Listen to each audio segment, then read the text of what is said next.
गाथा नंबर चल रही है अपनी स्वाध्याय में समय सारजी ग्रंथ, गाथा नंबर 12। बहुत सुंदर गाथा है। शुद्धो शुद्धा देशो नादवो परम भाव दरी सिंह, व्यवहार देसिदा पुण्य दुआ पर में टिटदा भावे, देखे परम जो भाव उसको शुद्ध ने ज्ञातव्य है, ठहराजु अपरम भाव में व्यवहार से उपदिष्ट है। जो शुद्ध ने तक पूर्ण श्रद्धावान हुए, पूर्ण ज्ञान चरितवान हो गए हैं, उन्हें तो शुद्ध का उपदेश करने वाला शुद्ध ने जानने योग्य है।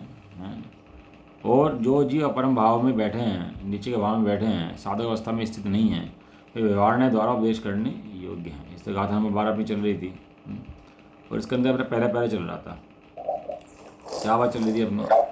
पढ़ो आशीष जी, टीका पढ़ो इसकी। जो पुरुष अंतिम पाक से उतरे हुए शुद्ध स्वर्ण के समान वस्तु के उत्कृष्ट भाव का अनुभव करते हैं, उन्हें प्रथम द्वितीय आदि पाकों की परंपरा से पच्यमान पकाए जाते हुए अशुद्ध स्वर्ण के समान जो अनुत्कृष्ट मध्यम भाव हैं, उनका अनुभव नहीं होता। इसलिए शुद्ध द्रव को कहने वाला होने से जिसने अचलित अखंड एक स्वरूप रूप एक भाव प्रकट किया है, ऐसा शुद्ध ने ही सबसे ऊपर की एक प्रतिवर्णिका स्वर्ण वर्ण समान होने से जानने में आता हुआ प्रयोजनवान है। परंतु जो पुरुष प्रथम द्वितीय आदि अनेक पाकों तावों की परंपरा से पच्यमान अशुद्ध स्वर्ण के समान जो वस्तु का अनुत्कृष्ट मध्यम भाव का अनुभव करते हैं, उन्हें अंतिम ताव से उतरे हुए शुद्ध स्वर्ण के समान उत्कृष्ट भाव का अनुभव नहीं होता। इसलिए अशुद्ध द्रव्य को कहने वाला होने से जिसने भिन्न भिन्न एक एक भाव स्वरूप अनेक भाव दिखाए हैं, ऐसा व्यवहार है विचित्र अनेक वर्णमाला के समान होने से जानने में आता ज्ञात होता हुआ उत्काल प्रयोजनवान है, क्योंकि तीर्थ और तीर्थ के फल की वैसी व्यवस्थिति है। जिससे तिरा जाए वह तीर्थ है, ऐसा व्यवहार धर्म है, और पार होना व्यवहार का फल है, अथवा अपने स्वरूप को प्राप्त करना तीर्थ फल है। अन्यत्र है। पढ़ दो, गाथा है ना, आगे बढ़ो। हाँ। अन्यत्र भी कहा है कि अर्थ आचार्य कहते हैं कि हे भव्य जीवो, यदि तुम जिन मत का प्रवर्तन करना चाहते हो तो व्यवहार और निश्चय दोनों ने को मत छोड़ो, क्योंकि व्यवहार ने के बिना तो तीर्थ व्यवहार मार्ग का नाश हो जाएगा और निश्चय ने के बिना तत्व वस्तु का नाश हो जाएगा। जो क्या है, चौथा गुणस्थान है, एक गुणस्थान नंबर है 4, गुणस्थान नंबर 5। गुणस्थान जो चौथा है, इसके अंदर बहुत प्रकार के जीव पाए जाते हैं, बहुत अनेक प्रकार के जीव पाए जाएंगे। निरक्कन नारकी भी है, वो भी चौथा गुणस्थान के अंदर है। स्वर्ग का देव है, वो भी चौथा गुणस्थान बढ़ती है। कुंद आचार्य है, जो यहाँ पर छठे सातवें झूलने वाले थे, आज स्वर्ग के अंदर हैं, ये भी चौथा गुणस्थान के अंदर हैं। और मनुष्य गति के अंदर भी चौथे गुणस्थान वाले जीव हैं। तिर्यंच गति के अंदर शेर हो, मगरमच्छ हो, सुअर हो, बिल्ली हो, ये भी चौथे गुणस्थान के अंदर जीव हैं। जितने समय दृष्टि जीव हैं चौथे गुणस्थान के अंदर है, लेकिन बाहर से उनकी अवस्थाएं और परिणामों की अवस्थाएं बहुत भिन्न भिन्न प्रकार की हैं। यदि बाहर की अवस्थाएं और परिणामों से पहचानने जाएंगे तो समय दृष्टि का पहचान कहीं भी नहीं हो सकता, और वास्तव में समय दृष्टि की पहचान होती भी नहीं है, कि समय दृष्टि अपने मुंह से कहता नहीं है और पहचान उसकी होती नहीं है, क्योंकि उसकी पहचान करने के लिए अभिप्राय जाना पड़ेगा उसके कि अभिप्राय में क्या है। वास्तव में वहाँ सबका एक लक्षण है, स्वरूपाचरण चारित्र। सबको किसका अनुभव होता है? सबको एक स्वरूप का अनुभव होता है। बिना स्वरूप के अनुभव की समय दृष्टि हो नहीं सकता, लेकिन उनकी स्थिति बड़ी अलग अलग होती है। जो क्या है, देवगति के अंदर भी कितने प्रकार के जीव होते हैं। एक सोधर्म इंद्र है देवगति के अंदर, है। सोधर्म इंद्र क्या करता है? भगवान के पंचकर्म बनाएगा, आएगा, नृत्य करेगा खूब। एक भवतारी होता है वो सोधर्म इंद्र जो होता है, अगले भव में मुझ जाना है उसको, एक भवतारी है। लेकिन जैसे भगवान के पंचकर्ण आएंगे, हैं, भगवान के जन्म होगा, गर्भ होगा, तो कैसे भक्ति आ जाएगा, दिव्य धनी खिलेगी। और एक तीर्थंकर की व्यवस्था नहीं संभालता वो, हैं। 170 तीर्थंकर हों तो उनकी व्यवस्था संभालता है सबकी, एक सोधर्मेंद्र। सोधर्मेंद्र तो एक है, तीर्थंकर तो 170 हो सकते हैं। अजितनाथ भगवान के काल में 170 तीर्थंकर हुए हैं, तो उसमें 160 तो विदेह क्षेत्र में और 5 भरत में, 5 रावत में क्षेत्र है ना, इस तरीके से। तो 170 तीर्थंकर, अब तो 20 भगवान हैं, उस टाइम 170, और उनकी व्यवस्थाएं संभालता है सबकी हैं। भगवान को वैराग्य क्यों नहीं आ रहा, भगवान की दिव्य ध्वनि क्यों नहीं खिल रही, कितनी व्यवस्था संभाले हो हैं। वो कौन है? चौथे गुण स्थान वाला समदृष्टि जीव हैं। एक होता है लोकांतिक देव, पंचम 5 स्वर में होते हैं लोकांतिक देव। सारे देव समदृष्टि होते हैं, उनमें कोई मिथ्यादृष्टि देव नहीं होता। जो 5वें में जाते हैं सारे समदृष्टि होते हैं, ब्रह्मचारी देव होते हैं सारे लोकांतिक देव 5 स्वर के अंदर। उसके अंदर क्या खास बात है, जितने भी होते हैं सारे वे एक भवतारी होते हैं, वे भी मुख जाने वाले होते हैं अगले भव के अंदर। और होता क्या है कि वे जब भगवान के किसी कल्याण भी नहीं आते, किसी कल्याण भी नहीं आते, वो बैठे हैं अपनी आराधना कर रहे हैं, बस आते ही नहीं है। और जिस समय भगवान का दीक्षा कल्याण होता है उस समय आते हैं, अनुमोदना करते हैं, बहुत बढ़िया बहुत बढ़िया बहुत बढ़िया, और चले जाते हैं वापस। बस वो मुनि वे दीक्षा लें इसके लिए भी नहीं बैठते, ना जन्म में ना तप में। तुम्हें क्या हो गया भैया, तुम आते ही नहीं, नीचे उतरते ही नहीं हैं, ऐसा क्या कर रहे हैं बैठ के वहाँ पे, भगवान के कल्याण चल रहे हैं तो आओ, कि वो आते ही नहीं है, वो व्यवस्था ही नहीं है वहाँ आने की। उन्हें इतनी वीत रागता है चौथे गुण स्थान के अंदर ही, चौथे गुण स्थान के अंदर ही राग का जो अंश है वो इतना मंद है कि उन्हें आने का भाव नहीं आता। वो जो इंद्र नाचता है ना, वो राग के अंश की तीव्रता है, राग के अंश की तीव्रता कहो, कषाय की तीव्रता है। राग कहो कषाय को एक ही बात होती है। तो राग तो हमें लगता है कि भगवान के प्रति राग है तो अच्छा राग है, लेकिन वास्तव में वो भी तो कषाय है कि नहीं है, राग है जो है।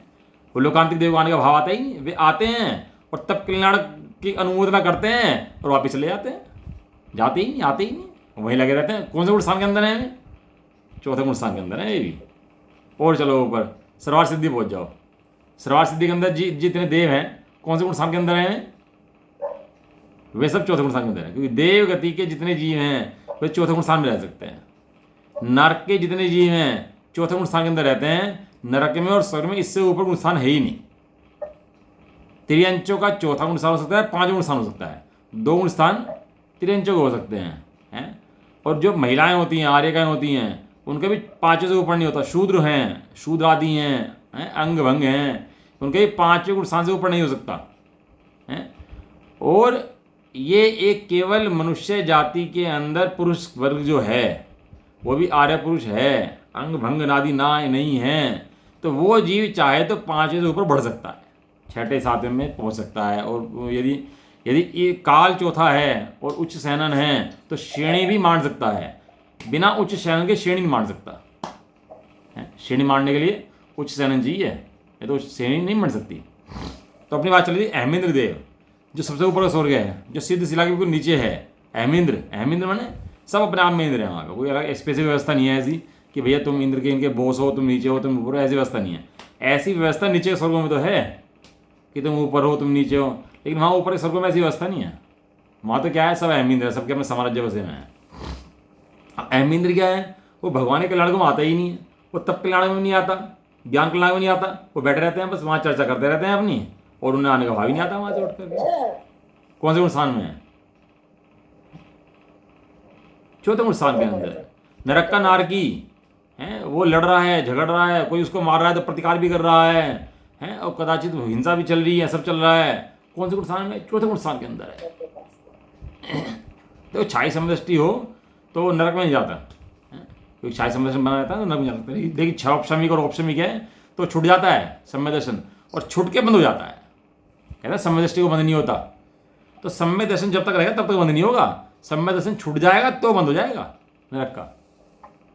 ये जितने 63 शलाघा पुरुष होते हैं ये सब नियम से सम्य दृष्टि जीव होते हैं, बिना सम्य दर्शन के 63 शलाघा पुरुष होते ही नहीं है। इसके अंदर 12 चक्रवर्ती, 9 नारायण, 9 बलभद्र, 9 प्रतिनारायण, ये सब पुरुष आते हैं इसके अंदर। तो सब नरक में जाते नहीं जाते? नारायण प्रतिनारायण तो मर के नियम से नरक में जाते हैं, इनका तो नियम है नरक में जाने का। बलभद्र नियम से मोक्ष जाएंगे, नारायण प्रतिनारायण मर के नियम से नरक जाएंगे, तो नरक में चले जाते हैं। तो नरक में क्या चले जाते हैं? सम्य दर्शन की काल में तो नरक में जान सकता, ये तो सूत्र लिखा हुआ है, प्रथम नरक बिन षडभुज ज्योतिष वाण भ्रमण नारी। समदृष्टि हो नहीं सकता है ये सब चीज़ें, नरक में चला जाए, स्त्री बन जाए, कुभोभूमि में चला जाए, सम्य दृष्टि ऐसा होता ही नहीं है। तो जब सम्य दृष्टि ऐसा नहीं होता है तो ये नरक में क्यों ले आता है कि वो सम्य दर्शन औपशमिक था, छायोपशमिक था, छूट गया है, मिथ्या दृष्टि हो गया है, बंद हो गया है, तो चले जाता है। समझ में आया? सम्यक दर्शन छूटते चला जाएगा, कोई दिक्कत नहीं है, लेकिन सम्यक दर्शन रहने के काल में प्रथम वर्ग में नहीं जाएगा है। अब उसको आने का वहाँ से भाव ही नहीं आता। कौन से गुण स्थान के अंदर है वो? क्यों? चौथे गुण स्थान के अंदर है। ऐसे ही यहाँ भी आपको धरती पे मिलेंगे, हमारे सारे जितने जीव है ना, उनके अंदर सम्यक दृष्टि योग की बहुत परिणाम मिलेंगे, बहुत तरह परिणाम। कोई शांत बैठा हुआ इतरागी अपना कमरे में, निहाल भाई थे कि कमरा बंद करके बैठे, थाली नीचे से वो काट रखा था गेट, थाली सरका दी नीचे से और नीचे से पकड़ा दी, घर से बाहर निकलने की फुर्सत नहीं उनके पास, अपनी आराधना में लगे रहते थे, उन्हें मन नहीं करता निकलने का वहाँ से। निहाल भाई एक बता रही हैं, निहाल भाई अगले भाव में वो चले जाएंगे, एक देव में गति में अगले भाव में वो चले जाएंगे उससे, निहाल भाई जी, उन्हें भाव ही नहीं आता ऐसा। और एक चक्रवर्ती होता है, चक्रवर्ती कितनी व्यवस्था संभालता है, 96,000 रानियाँ, इतने घोड़े, इतने करोड़वे, सब व्यवस्था संभाल लेता है, संभाल लेता है। भरत चक्र आदिनाथ राजा 83 लाख पूर्व वर्ष तक राजा संभालते नहीं संभालते रहे, 6 समदृष्टि जीव थे। तो वर्तमान के परिणामों की विचित्रता और स्थिति देख करके किसी का पता नहीं लग सकता कि कौन से गुण स्थान में है और कौन से में नहीं है। हम बाहर के परिणामों से नाप करें, बाहर की देह की स्थिति नाप करें तो नहीं पता लगता भैया, नहीं पता लगता उसका जीव का परिणाम। बहुत तरह के, बहुत विचित्र हो सकते हैं। किसी को धन कमाने का भाव आ रहा है, चौथे गुण स्थान के अंदर है ना, 11वें गुण स्थान में जो 7वीं प्रतिमा है वहाँ तक धन कमा सकता है, और कमाना भी चाहिए, खाली नहीं बैठना चाहिए, क्योंकि तेरे परिणाम ऐसे नहीं है तो खाली बैठ जाए अभी, तो खाली बैठा तो दिमाग डंडे बजेंगे। तो तू कर क्या कि तू भेद ज्ञान करता रहे, भेद ज्ञान उपाय है निकलने का, व्यापार धंधे छोड़ना उपाय नहीं है निकलने का। और व्यापार धंधा बुद्धिपूर्वक करना चाहिए, थोड़ा या ज़्यादा, 7वीं प्रतिमा तक।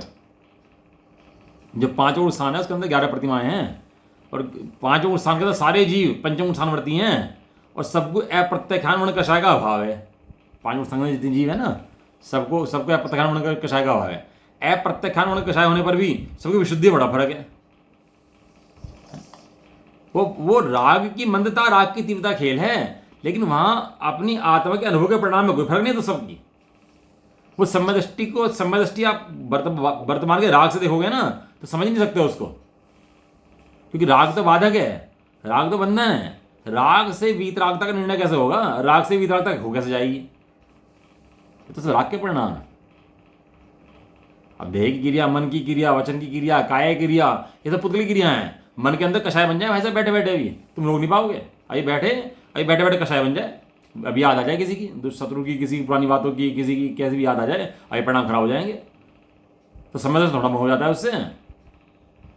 वचन की क्रिया, काय की क्रिया बिगड़ जाती हैं, बहुत बिगड़ जाती हैं, ज्ञानी भी बिगड़ जाती हैं, मुनिराजों की बिगड़ जाती हैं। लेकिन ऐसा होने से सम्यक दर्शन की बाधक नहीं होती। सम्यक दर्शन कहाँ से चलता है? सम्यक दर्शन शुद्धात्मा के अनुभव से चलता है।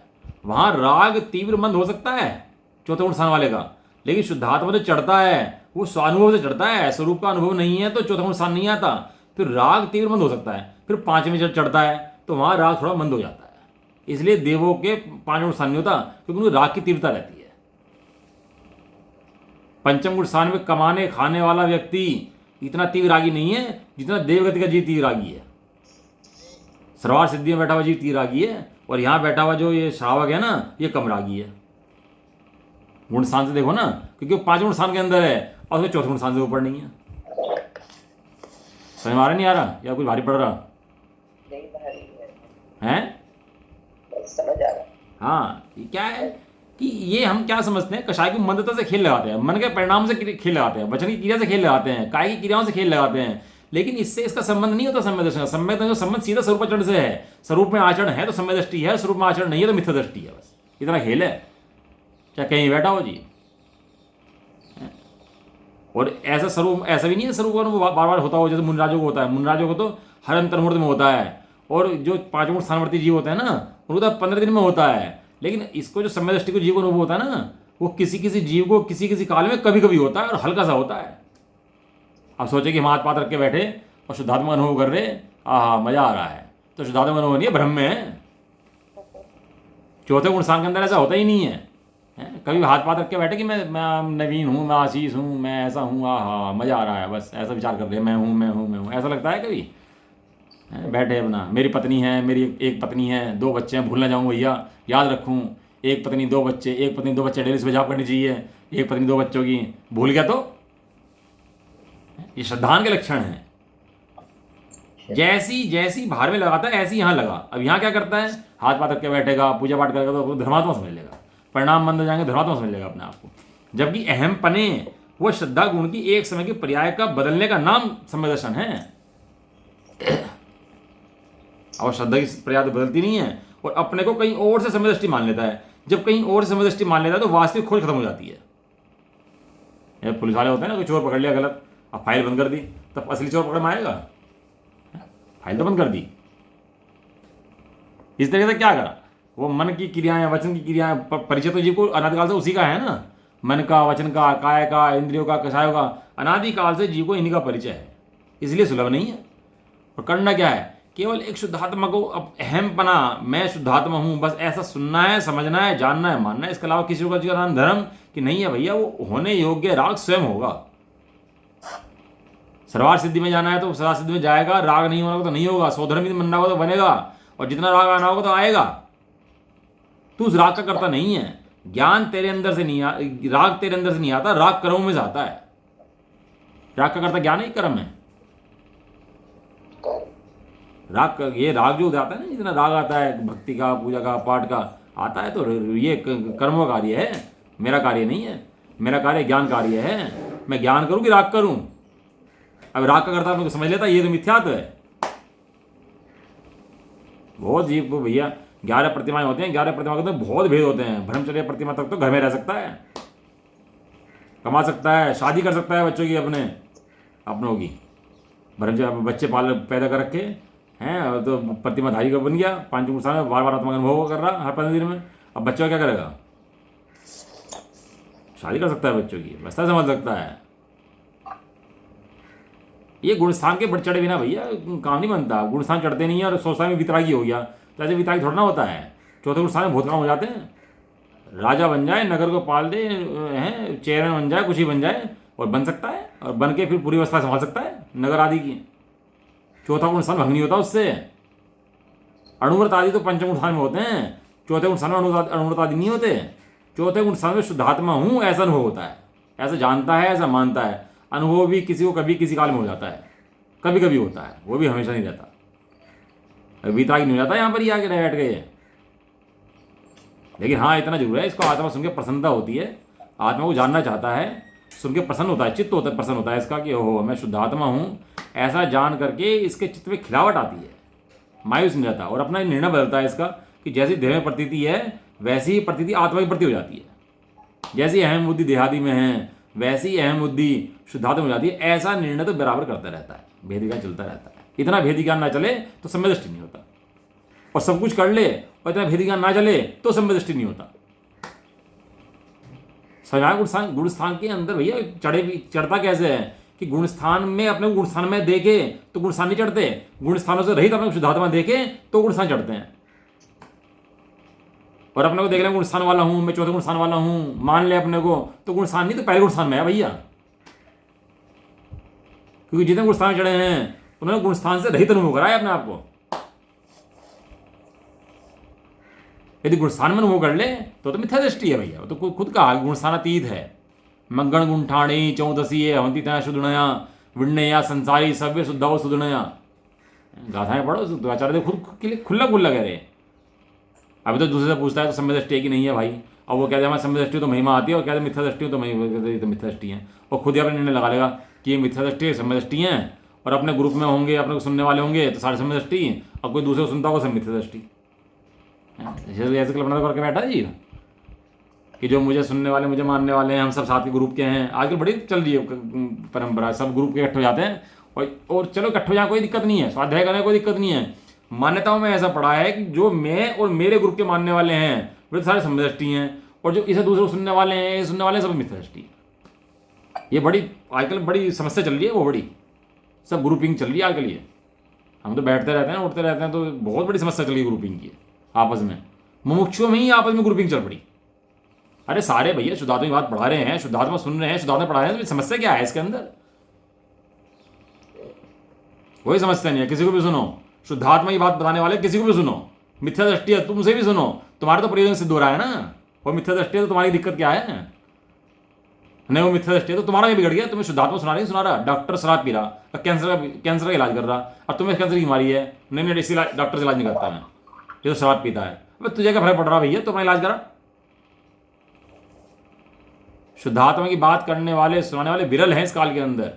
जो सुनाता हो सुन लो भैया, शुद्धात्मा की बात नहीं सुनाने वाले को मिलेगा, वो सुन लो। तो व्यक्ति मत देखो, बात देखो।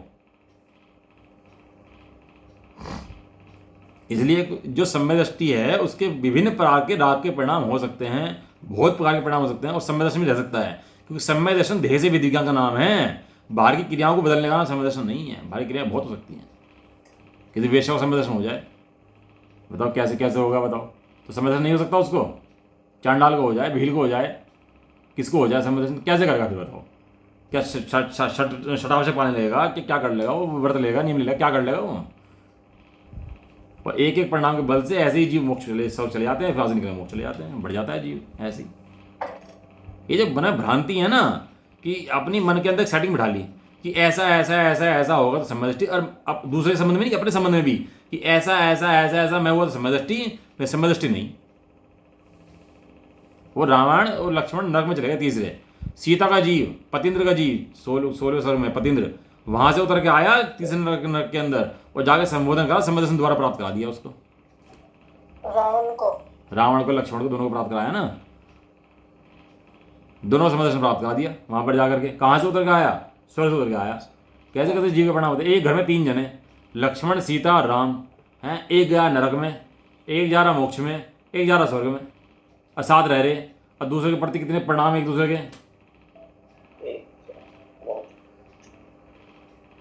कैसे कैसे परिणाम जीव सब जीवों को हो रहे। कि लक्ष्मण से कहा, देवों ने परीक्षा करी, बात चली कि इन दोनों में बहुत प्रेम है, लक्ष्मण नाम में रह नहीं सकते दूसरे के बिना। तो देवों को कौतूहल आ गया कि चलो परीक्षा करते हैं। तो लक्ष्मण से आगे कहा कि रामचंद्र जी मर गए हैं। इतनी बात सुनते ही लक्ष्मण ने कहा हा, वो क्या के मर गया, दूसरी सांस नहीं आई उसको, हा और इतना मर गया, और मर गया, चला गया।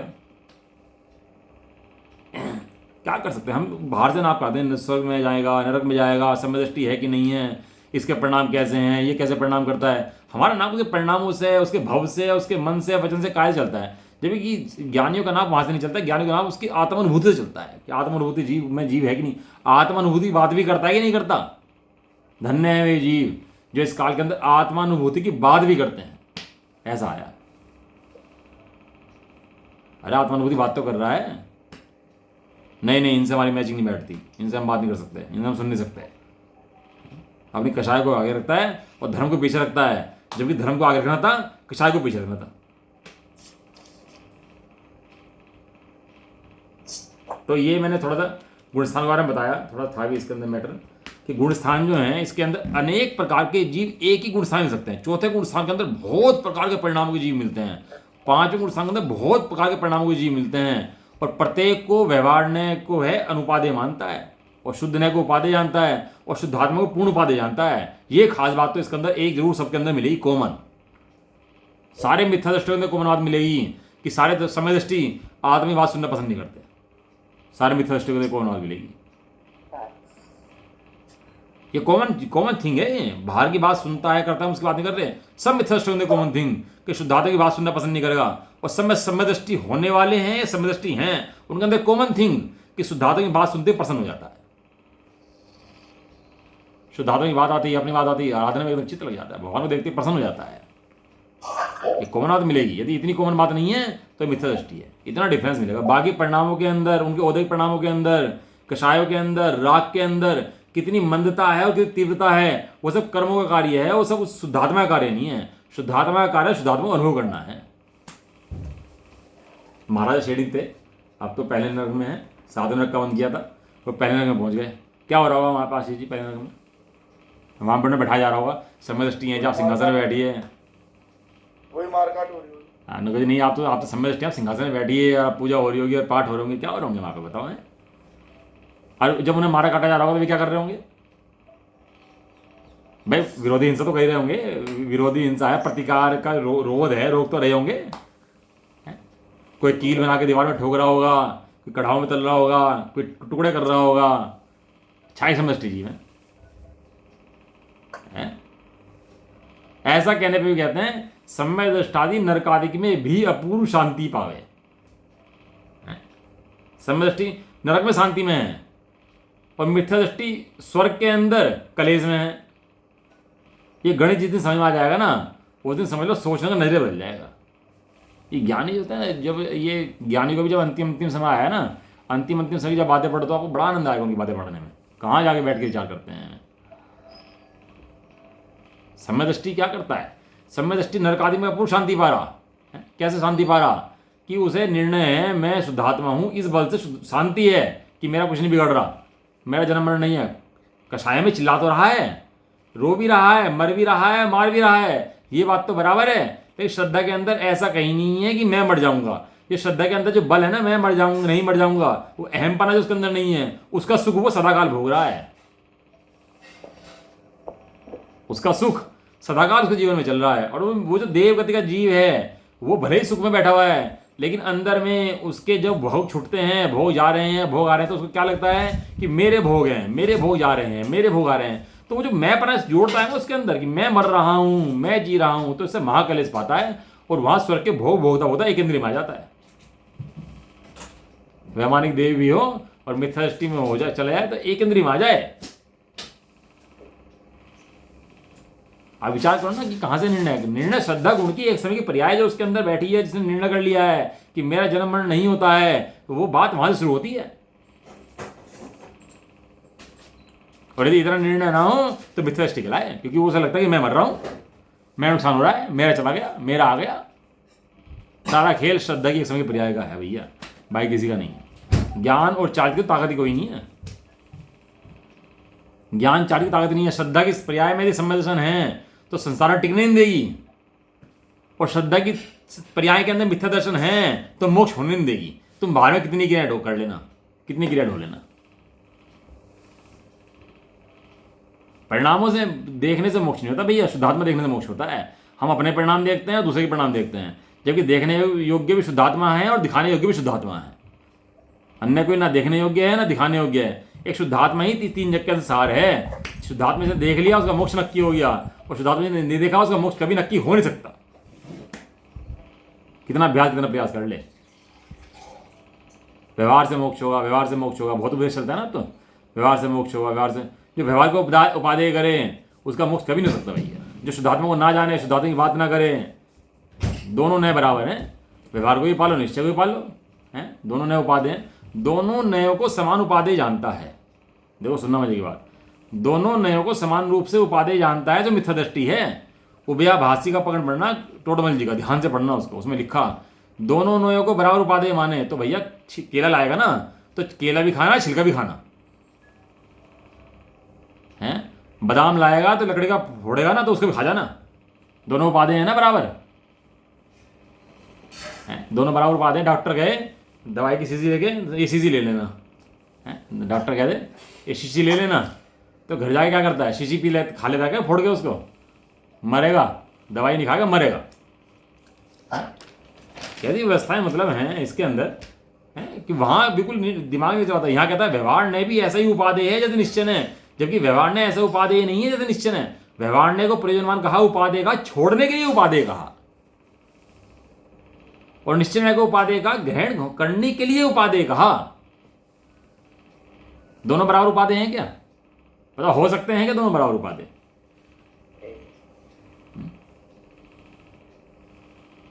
थाली में खाना परस दिया, किलो थाली ले लो, थाली खा लो, तो क्या करता है वहां? थाली खा लेगा क्या? थाली खा जाता है वहां पर? वहां समझता है कि थाली व्यवहार से है जिसके अंदर भोजन रखा हुआ है, और भोजन है, भोजन मुझे खाना है, भोजन निश्चय से उपादेय है, थाली व्यवहार से उपादेय। वहां शब्दों की जरूरत नहीं पड़ती इतनी, ना कहने की जरूरत पड़ती। लेकिन यहाँ पूजा करो, पाठ करो, भक्ति करो, व्रत करो, संयम करो, नियम लो, इनसे तो मोक्ष होगा। अतः शुद्धात्मा कहाँ गया? कल वो भी है, वो भी है भैया, उसकी बात करेंगे। ऐसा नहीं है, शुद्धात्मा से भी मोक्ष होगा। व्यवहार ने भी है, निश्चय ने भी है, दोनों ने बराबर हैं। दोनों ने को मत छोड़ो, अभी आएगा इसके अंदर कि दोनों ने को मत छोड़ो। दोनों को मत छोड़ो मतलब जो व्यवहार ने है वो छोड़ने योग्य है, ऐसा जानना मत छोड़ो, और निश्चय ने ग्रहण करने योग्य है, ऐसा जानना मत छोड़ो। ये कहा दोनों ने को मत छोड़ो। हैं? महिला ने क्या करा, मट्ठा लिया बिलोने के लिए और रस्सी से ऐसे करा, ऐसे करा, ऐसे करा, तो एक रस्सी छोड़ दिया, दूसरी खींच दी है। तो एक छोड़ने के लिए उपादेय है, दूसरी खींचने के लिए उपादेय है। दोनों को जानना उपादेय है कि नहीं है? दोनों को खींचे तो क्या होगा और दोनों छोड़ दे तो क्या होगा? एक छोड़ने के लिए उपादेय है, एक खींचने के लिए उपादेय है दोनों उपादेय की नहीं है भाई?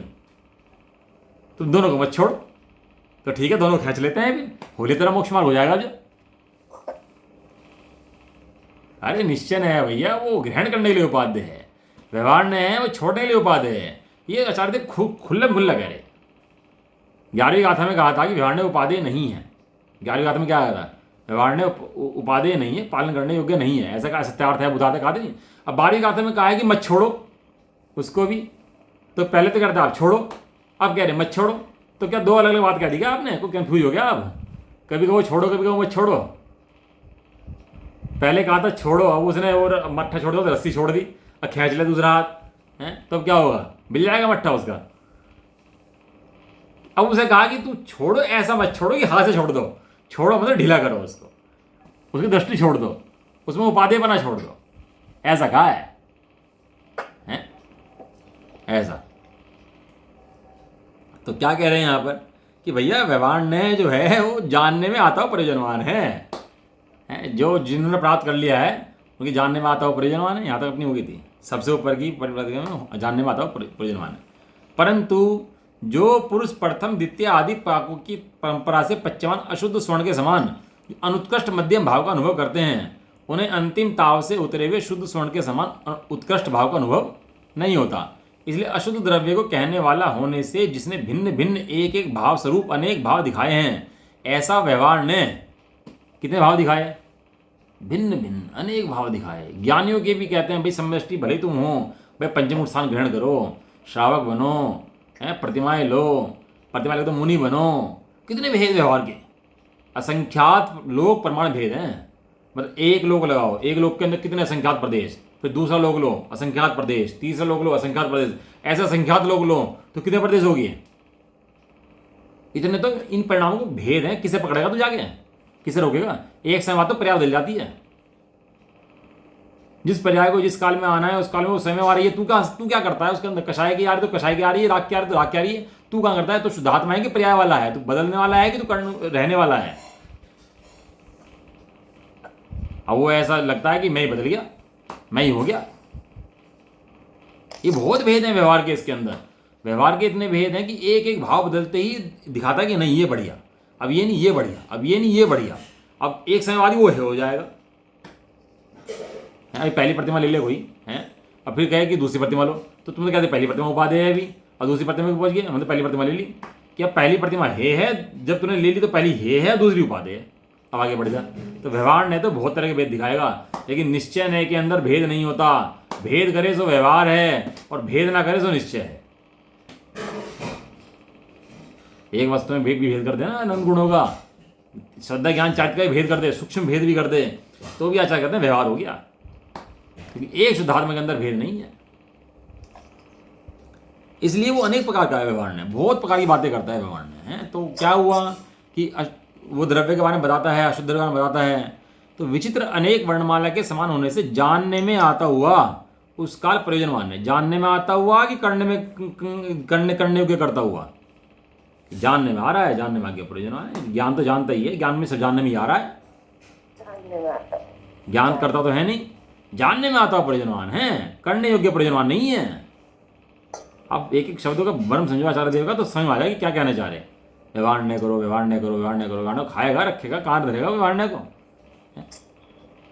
जानने में आता हो उस काल प्रयोजनवान है, जिस काल में वो कर रहे हैं उस काल प्रयोजनवान है। थोड़े समय बाद बदल जाएगा प्रयोजन, जब प्रयोजन बदल जाएगा तो बाहर की व्यवस्था बदल जाएंगी, सारी इससे बदल जाएंगी। तो शुद्धात्मा ना कहीं बदला है ना कहीं बदलने वाला है, क्योंकि तीर्थ और तीर्थ के फल की ऐसी व्यवस्थिति है, ऐसी व्यवस्था है तीर्थ और तीर्थ के फल की, जिससे तेरा जाए वह तीर्थ है, ऐसा व्यवहार धर्म है, और पार होना व्यवहार धर्म का फल है, और अपने स्वरूप की प्राप्ति करना तीर्थ का फल है। पढ़ना सुनना सब करना, चिंतन करना, सब व्यवहार में सिखाया जाता है भाई चिंतन करो, विकल्प करो, शांत रहो, देव दर्शन करो, हैं, सब कहा जाता है। लेकिन ये सबका प्रयोजन मात्र एक है, शुद्ध आत्मा की प्राप्ति। यदि इनको ही उपाधि जान ले कि भैया, बहुत व्यवहारिक भाषा तो बहुत मिलते हैं, लगे इतने ऐसे व्यवहार मिलते हैं कि सुबह 4 बजे मंदिर में घुसे, 12 बजे मंदिर से निकले। देखते हैं वो क्या करते क्या हैं कि भैया भक्ता से पढ़ लिया 4 बार, 4 बार मेरी भावना फटाफट फटाफट पढ़ ली, और 4 बार ये पढ़ लिया, टाइम थोड़ा बढ़ गया तो 4 के 6 बार पढ़ने लगे, अब माला फेर ली, और बस वो ऐसे लगे रहते हैं। मंद का शायद रूप परिणाम चलता रहता है, और हम धर्मात्मा समझते रहते हैं यही धर्म है भैया, हम करते रहे हैं, इसके अलावा कौन सा धर्म है। और शुद्धात्मा की बात करो कि हाँ वो भी है भैया, वो भी करेंगे, जरूरी वो भी है। कितना समय जी लगाता है, लेकिन इतना सा एक समय का परिणाम अपने शुद्धात्मा के लिए लगा दे, आराधना के लिए लगा दे, तो मिथ्या नहीं टिकता। बोले तो मिथ्या तो जाता नहीं है, और उसको चुपचाप बैठा रहता है, सारी काम कराता है, इससे सारे काम कराता रहता है, और चुपचाप बैठा रहता है, और सारे काम करता है, सोचता धर्म कर रहा हूँ। शुद्धात्मा को जाने मिला था भैया, आज धर्म किसी को ना हुआ है ना होता, तो शुद्धात्मा के ऊपर कॉपीराइट है, सुख के ऊपर शुद्धात्मा कॉपीराइट है, धर्म के ऊपर शुद्धात्मा का। अन्य और कोई ब्रांड इसकी ब्रांच है ही नहीं, ना अन्य कहीं इसका माल मिल सकता। सुख का आनंद का मार्ग केवल एक ही नहीं मिल सकता, शुद्धात्मा के पास है, वहां खोजोगे जरूर मिल जाएगा, और अन्य खोजोगे तो कहीं नहीं मिलेगा, बिल्कुल नहीं मिलेगा। अब गाथा दिया आचार्य देव ने, एक बहुत सुंदर गाथा ये है, उन्होंने कहा कि एक गाथा आई, आचार्य कहते हैं हे भव्य जीवो, यदि तुम जिन मत का प्रवर्तन चाहते हो तो व्यवहार निश्चित दोनों नए को मत छोड़ो।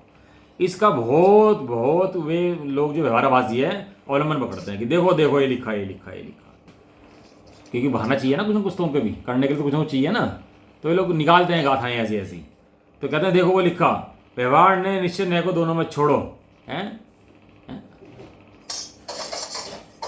पति और देवरो दोनों अलग अलग हैं कि एक हैं, एक ही घर में रहते हैं कि अलग अलग घर में रहते हैं।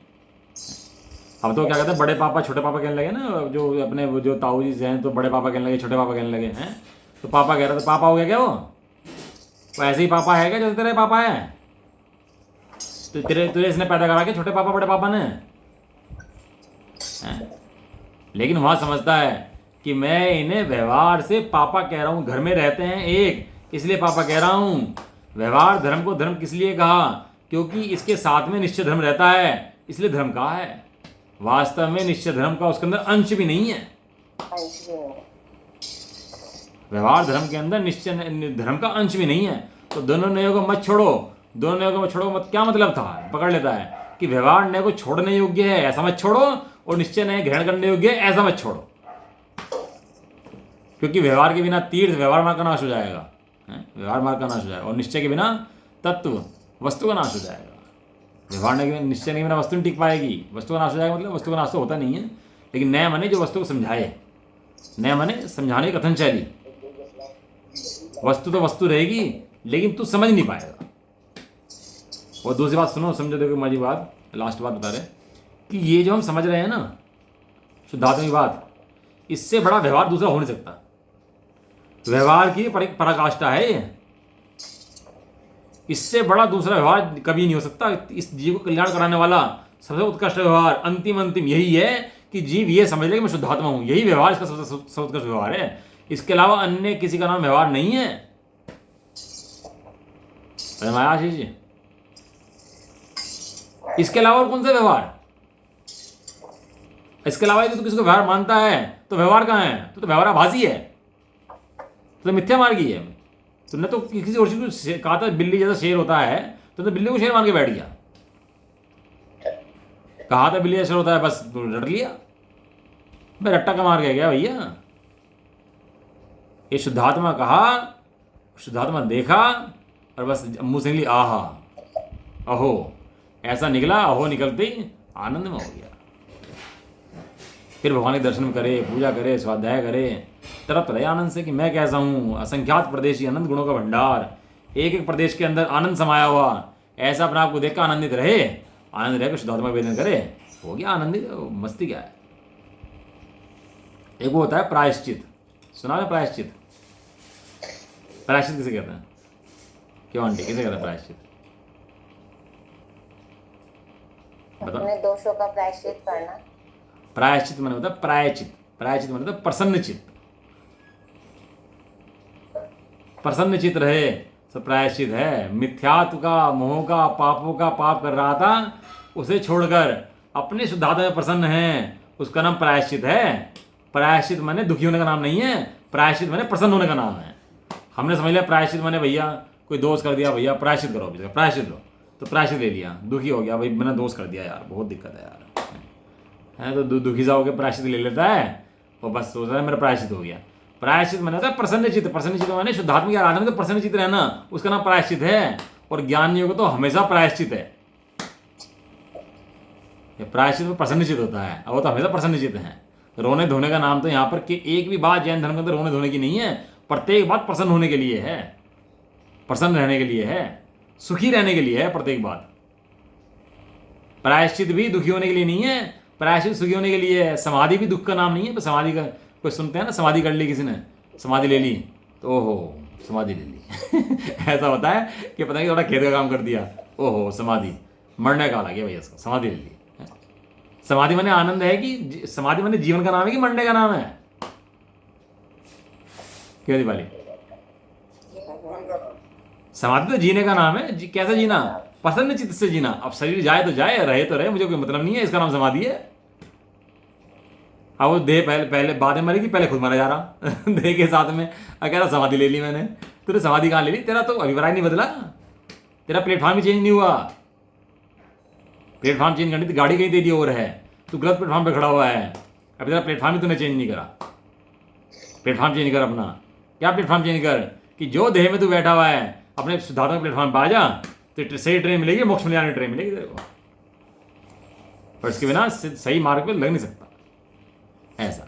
चलो बाकी गाथा की भावार्थ जो है ना, कल मुझे स्वामी जी के पढ़ाना था इसके अंदर थोड़ा सा, वो कल पढ़ाएंगे। स्वामी जी बहुत बढ़िया पॉइंट लिखे इसके अंदर, 4-5 पॉइंट 10 पॉइंट है, पर कल पढ़ेंगे इसके बारे में। ठीक है, विचार करना भैया हैं सब लोग। निज निधि निज में